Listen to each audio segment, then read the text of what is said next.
Udah nyoba ngelakuin banyak kegiatan di dalam keseharian, padat banget niatnya biar produktif, tapi kok nggak tenang dan malah capek ya.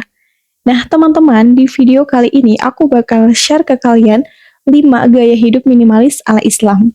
Yang pertama adalah sederhana dalam penampilan. Allah Subhanahu wa taala bilang di dalam firman-Nya, "Makan dan minumlah tapi jangan berlebih-lebihan. Sesungguhnya Allah tidak menyukai orang-orang yang berlebih-lebihan." Gak perlu pakaian yang mahal untuk terlihat berharga, teman-teman. Karena nilai kita itu nggak terletak pada label baju, tetapi dari akhlak dan ketenangan hati. Minimalis itu artinya berpakaian sewajarnya, yaitu rapi, bersih, dan menutup aurat. Jadi kalau misalnya kalian masih suka galau nih mikirin mau beli baju apa ya, yang model kayak gimana ya, coba diganti sama pakaian-pakaian yang udah ada dan itulah yang kita pakai. Ingat teman-teman, semua yang ada pada diri kita itu nantinya akan dihisap oleh Allah Subhanahu wa taala. Bukan hanya amal ya, tetapi juga barang-barang yang udah kita beli dan itu juga akan dihitung dan dihisap nantinya.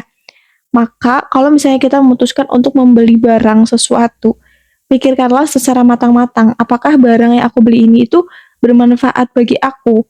Dan yang paling penting adalah Allah ridho nggak sih dari apa yang aku beli ini. Kemudian yang kedua adalah minimalis dalam harta.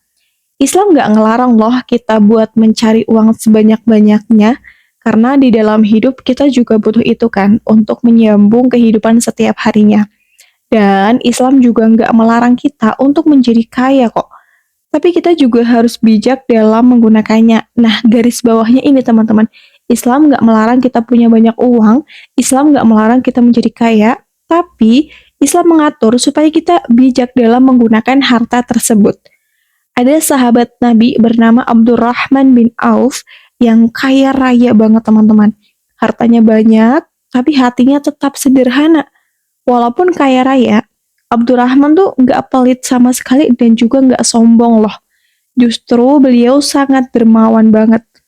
Minimalis dalam harta bukan berarti nggak kerja keras, tapi kita harus tahu kapan berhenti dari sikap rakus dan juga serakah. Rasulullah Shallallahu Alaihi Wasallam menjelang wafatnya beliau pernah bersabda, "Yang aku khawatirkan dari umatku adalah bukan mereka kekurangan harta, tetapi ketika dibukakan pintu-pintu dunia, mereka mengejarnya seperti hewan buas yang mengejar mangsanya." Nah, terbukti nggak sih di zaman sekarang yang mereka berlomba-lomba mencari rezeki, mereka berlomba-lomba mencari kekayaan dengan menggulingkan satu sama lain. Nah, yang ketiga adalah minimalis dalam berbicara. Kadang yang membuat hidup kita bising itu bukan dari dunia luar loh, tetapi dari lidah kita sendiri. Terlalu banyak berbicara, ngomong kasar, bergosip, sampai hati kita rasanya kayak capek sendiri.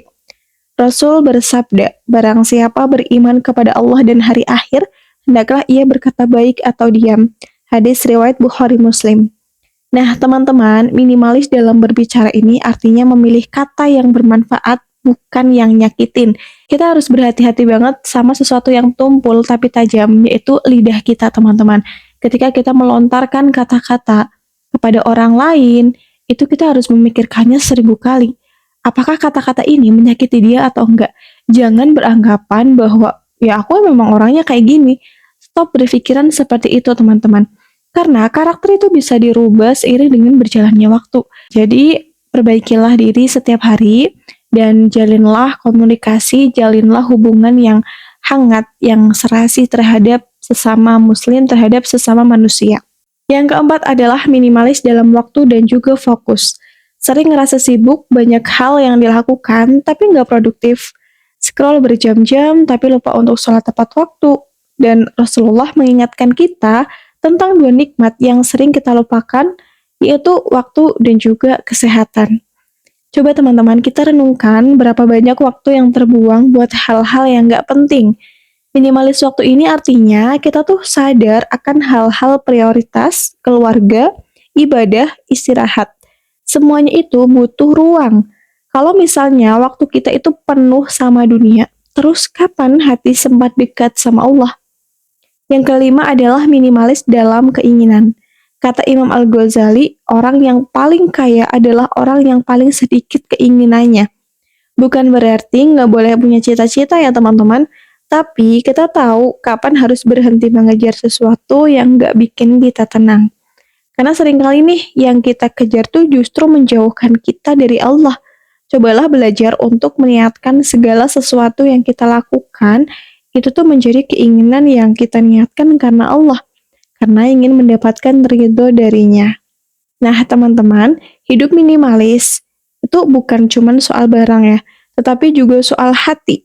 Kita menyerahkan hidup, kita menyederhanakan hidup supaya hati lebih lapang buat Allah.